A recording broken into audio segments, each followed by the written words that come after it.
Welcome back. You're still tuned in to News and Views with myself, Salailo Makwidiri. The time is 26 minutes past 9. And we're going to be switching gears now to a very, very important topic as the world continues to watch various conflict zones across the world, Gaza, Ukraine, right here on the African continent. There's an equally grave crisis in another corner of the globe that demands our attention, that of the Uyghurs in China's northwestern region of Xinjiang. Human rights groups allege that the Chinese state has detained over 1 million Uyghur Muslims, imposed mass re-education programs, destroyed thousands and thousands of mosques and cultural sites, and enforced labor and sterilizations, actions that many experts describe as genocide. Meanwhile, many predominantly Muslim countries continue to remain silent, or even worse, less supportive of Beijing's actions, and baffling observers and victims.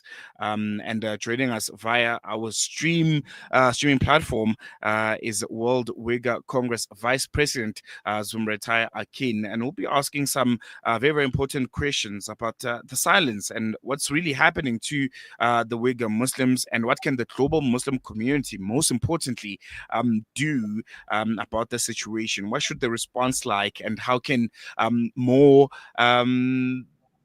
consciousness be raised, awareness be raised, not just for Muslims but for people across the world who should be knowing about the situation in China and how Muslim brothers and sisters are treated in that part of the world. Zumretay is coming to us live from Belgium. Zumretay, thank you so much for joining us. Really appreciate you giving us your time this morning, and looking forward to a very, very important, eye-opening discussion with you.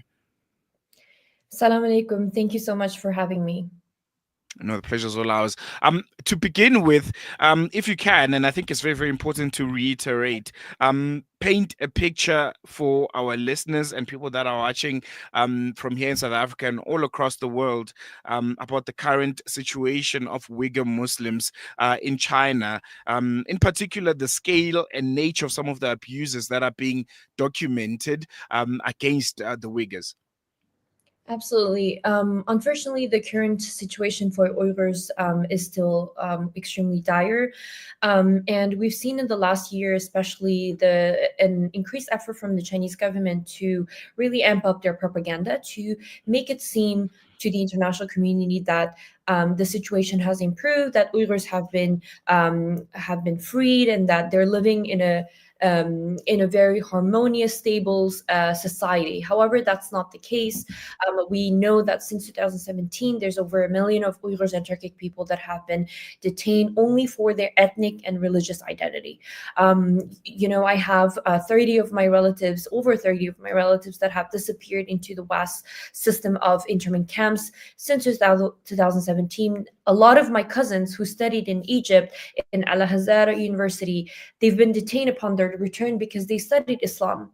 The same goes for a lot of my other cousins who traveled to Turkey because it's a Muslim majority country. So the government has put up a list of certain behaviors that are usually deemed normal for the rest of the world to be considered as signs of extremism or terrorism. So, for example, attending mosque prayers, praying 5 times a day, fasting during the month of Ramadan, performing Hajj, as well as traveling to Muslim majority countries and beyond. There are so many other reasons. However, we have not seen in the last few years any credible evidence that the Chinese government has actually, freed these people or dismantled the camp system. In fact, we've seen that in the last 2-3 years, we've seen the prisons rates increase. While we look at the propaganda of the government that says these camps have been destroyed or dismantled, while the prison rates have increased. And if you look at the charges, it's all related to terrorism related charges. And it tells us a lot about the current picture. So now there's a bit more flexibility for foreigners to visit. So there's actually an effort for the government to attract more visitors from outside to make it seem on the superficial level that things are going well. However, we've seen as well that from recent bloggers who've gone to the region just last month, who came back and gave us some testimonies about the fact that Uyghurs are living in constant fear, and that people are still separated from their families. And I think the other important aspect here to focus on is also the separation of families, not only internally but also outside. So us Uyghurs in exile have been separated from our families since 2017 with no communication access. So until this day, I have not been able to communicate with my relatives, in 8 years. And how is it possible in an age, in an era of technology that is so sophisticated and advanced? But also our relatives back home are separated because you have these labor transfer programs that Uyghurs are forced into. So basically, you have Uyghur workers who are transferred into China, so mainland China, thousands of kilometers away from their families, where they're coerced into forced labor.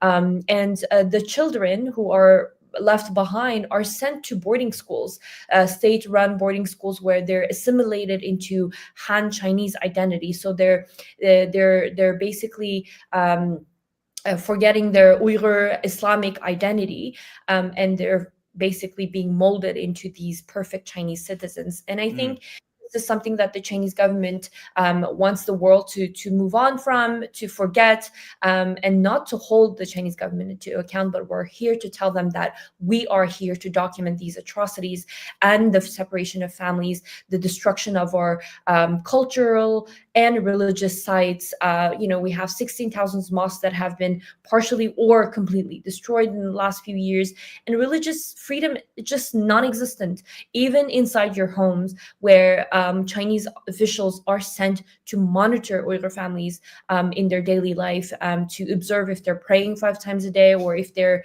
being particularly religious or practicing their religion in the safe space of their homes. But even that has been impossible now. No, thank you so much for that very, very important background. I want to move on to, I think, an area which is of concern. Muslim majority countries have remained largely quiet, or even in some instances backed China in international forums, despite the fact that there's this sustained oppression of Uyghur Muslims. From your perspective, the WUC's perspective, how do you assess this complicity, essentially, and silence of majority Muslim countries? They've been called out in many instances in other scenarios. For instance, lately the genocide that's currently ongoing in Gaza.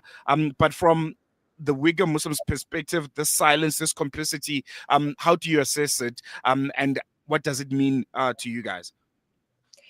It's very disturbing to observe this complete silence from the Muslim majority world when a genocide of this scale is taking place, has been taking place for the last 8 years. And I think even though the Muslim majority world countries have spoken up on the atrocities taking place in Gaza, they haven't actually done much to stop these atrocities. It took them so much time and momentum as well. But I think putting this aside, even just, for example, if so many instances of Islamophobic, incidents in the West, the burning of Qurans or something else that happened in the West, Muslim majority countries are very quick to react. Why can't we have that? This kind of quick response and also condemnation for genocides, for atrocities.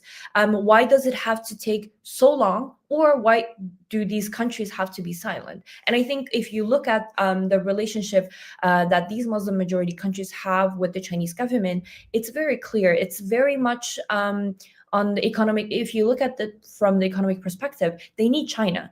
China's a power, and I think China is actually compromising international security order, the rule-based order that we've known for many decades.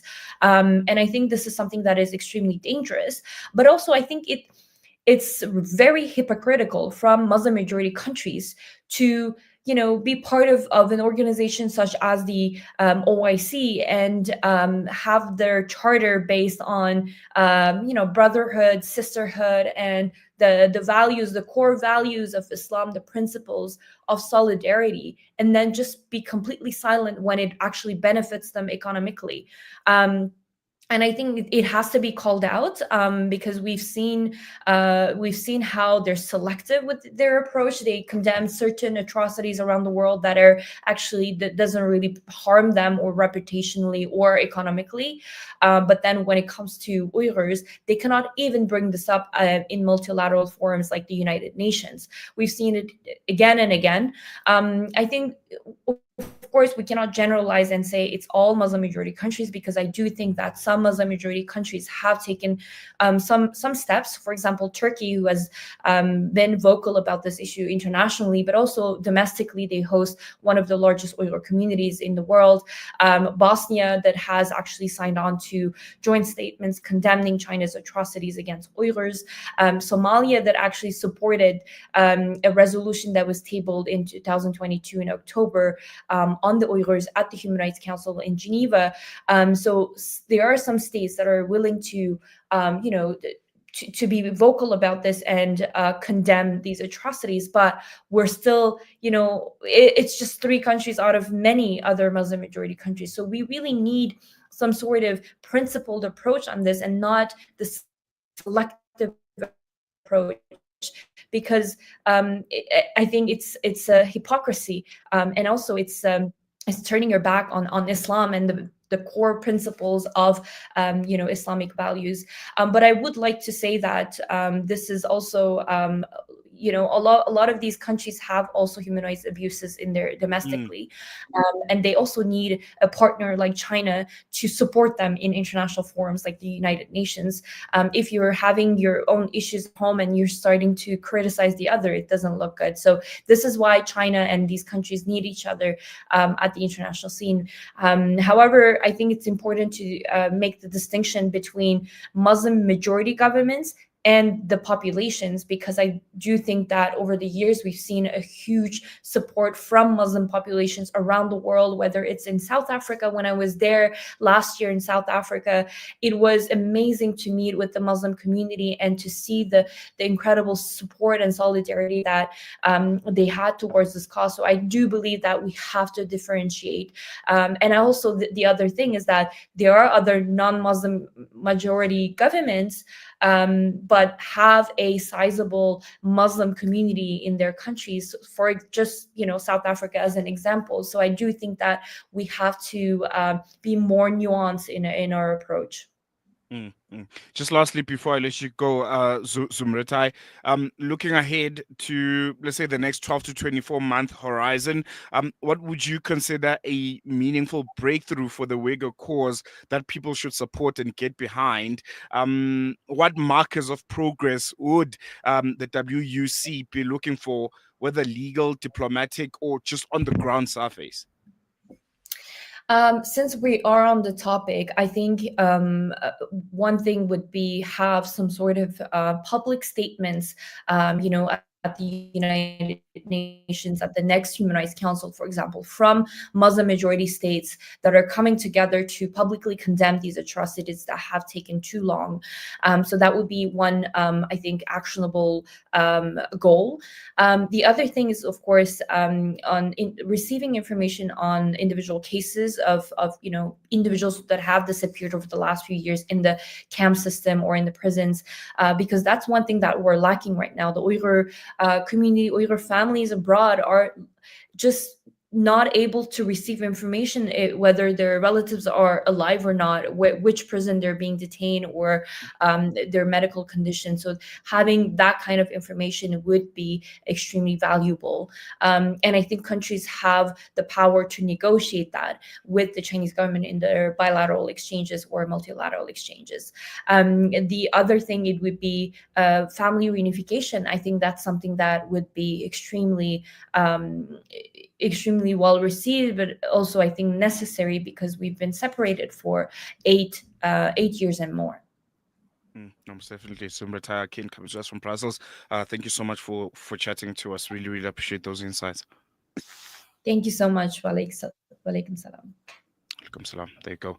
That was Zumretay Arkin, World Uyghur Congress Vice President, giving us some very, very important insights on the continued plight of the Uyghur Muslims. And I think most importantly and most concerning, the silence and complicity of Muslim countries who are not as forthcoming as you expect them to, especially, those that are still doing a lot of business with China. Those are still enjoying diplomatic relations with China to a level where they seem to have forgotten that there are Muslim brothers and sisters in China, over 1 million of them being detained and not being allowed to practice their religion in peace. So I think this is a very, very important story to keep a keen eye on, especially with everything that's been happening across the world. So easy to lose insight and track of the other pressing human rights violations that are happening. But yeah, we need to broaden our horizons a little bit and speak a bit more about the plight of the Uyghur Muslims. It's very, very important,